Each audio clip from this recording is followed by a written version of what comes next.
So in a traditional definition, we say a sensor is a device that detects or senses heat, light, sound, motion, etc., and then reacts to it in a particular way.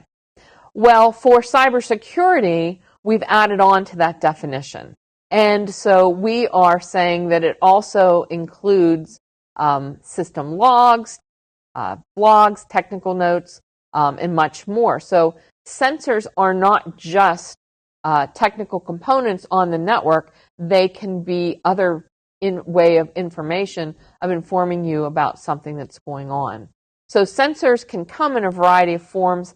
There can be automated sensors, but there can also be sensors that are performed by humans, sensor activities that are performed by humans. So let's take a look at some of this. So there are a number of elements, as we said, that can provide awareness. Each one has one or more type of sensors. So going back to that example that we talked about, Mozilla phasing out certificates, how would you become aware of this information?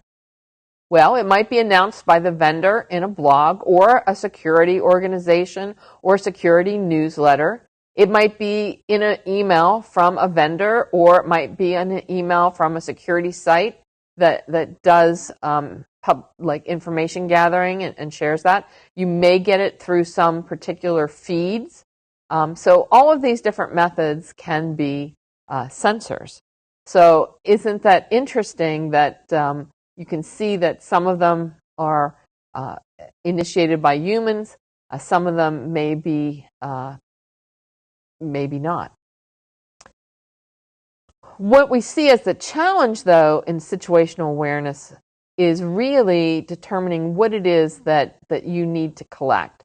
What information do you need to have your large-scale operational picture? In DoD, they might call that the common operational picture. So we need to identify human and non-human sensors that already exist that we want to obtain and install, or that we want to leverage and make use of. And of course, we have to think about for each sensor, where are they internal or external to our organization? So where are they placed? What kind of legal constraints surround them that we might have to deal with to have them in place? For example, can you do user activity monitoring? Is that legal within your organization? That can provide a sensor into potentially malicious behavior or actions by a member of the staff. So we have to think about all those different elements when we're gathering our requirements for identifying and implementing our sensor structure. Remember, technical and non-technical. And then, if there is something to purchase or buy, do we have the funding for it? That can tie into various threat feeds that we may want, threat intelligence services that are out there, or even services to gather information about our organization, looking and protecting its brand, looking to see when people are saying things in the news about our organization, or trying to do fraudulent activity with its IPs or its domain names, doing things with similar information. So again, thinking about all the things that come into play. So now that we've said that sensors can be both human and technical, and that we need to be careful, well, not careful, but we need to think about in a strategic way how we will achieve situational awareness, what information we need, and then what sensors will get us that information, how we obtain them, and how we implement them. So to start at the beginning, let's take a little bit of a look at requirements gathering and some of the issues and elements of requirements gathering. So this slide starts off by saying, think about your stakeholders, basically, and the questions that they are going to ask. and want answers to, and their needs related to the execution of the mission of your organization. And begin to ask questions about their needs and translate those into the requirements that you'll need for that situational awareness, to gather that information, to do the analysis, to meet their needs. So what is management, leadership going to want answers to? And look at not only the whole situational awareness piece, but understand how that feeds in to the handling of incidents, the proactive detection of incidents, and then the prevention of malicious activity that could lead to damage to the organization. Operational elements. So this kind of ties into thinking about that operational awareness, what you need to know about the organization, both technically and non-technically. If you service constituency or constituents, if you are, for example, incident management capability for critical infrastructure, what are they looking for? What information do they need to know? So they may be related to activities surrounding particular sector that they're in. Maybe they're in the financial sector.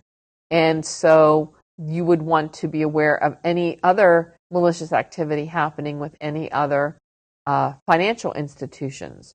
You would want to understand some of the big legal regulatory compliance issues that you need to keep up to date with.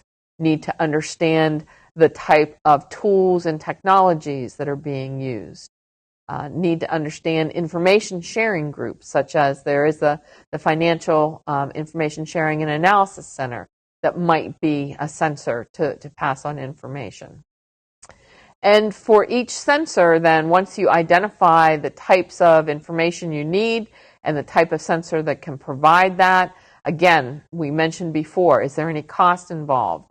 Are there legal issues or authority issues for installing or using those sensors? Are there is it going to violate any policies that are part of your organization's operation or any compliance organization that you have to report to? Is there any type of problem with the information that's going to be collected that may impact employee or constituents' privacy or civil rights or the security of other systems? So all these things have to come into play. And you'll know that some of the sensors will be unique to situational awareness, but others may be used for multiple functions. So just being able to have tools that collect and analyze your network traffic, well, you may do that to be able to look for anomalous behavior. So, but at the same time, you may also be looking at that for considerations for increasing your bandwidth. So you know that there may be many sensors that have a dual purpose with other functions. Some of them may already exist and you'll be able to use them. For example, if you're setting up situational awareness capability, there may be threat feeds out there that you can use. You may already have tools that monitor and alert on abnormalities in your network traffic or anomalies in your network traffic, but there may be sensors that you don't have that you need to either build or buy from someone. So once you know the sensors, now you have to dig down and say, okay, I have a sensor, but how do I pull the data? What data do I need, and what are the mechanisms that I need? And that could be the tools, the techniques, the technologies to actually get the data out of that sensor, and then what do I do with it? And that can be complicated by if you have built it yourself, if you own it, or if you're buying it from a third party. Is this something that's going to be automated, or is it done by a person? So is there an automated alerting of something that you need to know, the data, or does a human have to look through? So you can look at some of the logs that are collected. Is there an automated function that will go through the logs and alert on particular behavior or characteristics or anomalies, or do humans have to go through the logs and try to pick out what they think is a threat or a potential threat or malicious activity? You also have to think about, is there anything that needs to support that sensor and its processes? Are there additional tools or technologies that are needed to actually do the implementation or to help with training or to actually collect the information and pass it or store it? And you need to take a look at each of the specifics for any of the data that's being collected. How and where will it be stored? Who's going to process it? How will it be processed? At what level of sensitivity does it have to be established and protected? And do you have to sanitize that data? Is it sanitized where it's stored, or is it sanitized in reports or how it's used? So many different issues and decisions that need to be made about that data as you're standing up those sensors. So thinking about some of your policies related to the data.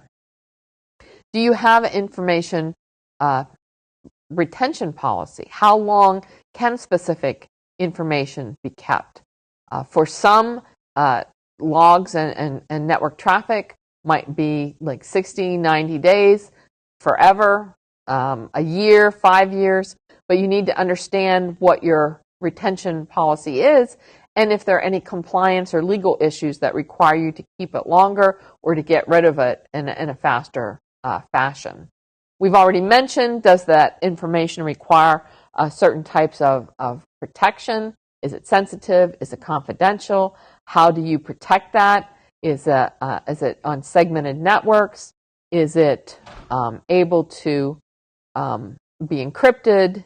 How is it stored? And then if it is encrypted or stored in some other confidential manner, who has access to it and how can the information actually be pulled out and be used?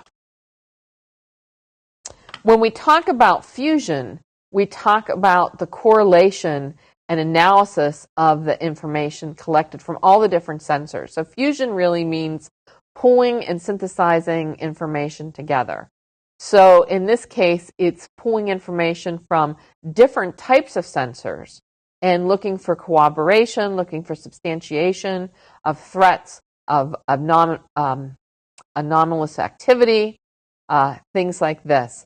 And actually, when we're looking at pulling the information together, the easiest way to do that is if it's in some type of standardized format. However, that whole data normalization standardization process is not necessarily always easy to do. We've even seen this with some security operations centers who are using SIM tools to pull information together and have difficulty in pulling the correct structures of some of the different data and getting that into the system. Once you start to look at very disparate parts or data pieces, for example, if you're also trying to look at your phone logs, if you're also trying to look at logs from other types of devices, can you actually get that information and synthesize it with network traffic, with system information, with threat feeds? So there's a lot of things to think about as far as what data are you going to correlate together, how are you going to get it into a standardized function, and then what type of analysis are you going to look to do to answer the questions from that management may have, that operations may have, that your own incident management team may have. And then how is that information available when you're actually handling an incident? So situational awareness can help us prevent incidents by identifying things early and allowing us to take precautions before that actually causes damage in our infrastructure, but also situational awareness of what else is going on, who else is seeing what information, what other indicators of compromise are being seen by others in the security community, that can come into play when you're actually doing your incident analysis and response functions. And then again, that it all comes back to good requirements gathering. So if you're going to do any kind of fusion correlation, really, again, as I just said on the previous slide, being able to identify the information that you need, where it's coming from, and can it be standardized, pulled together, and then correlated together. So really, when we're looking at that situational awareness, ultimately, we're going to use that information, or we're going to communicate that information to others. So we need to, again, understand the requirements here. Who needs the information? What do they need to know? And then start to think about, where are we going to get that information from? How are we going to transfer that information? Is it human to human, machine to machine?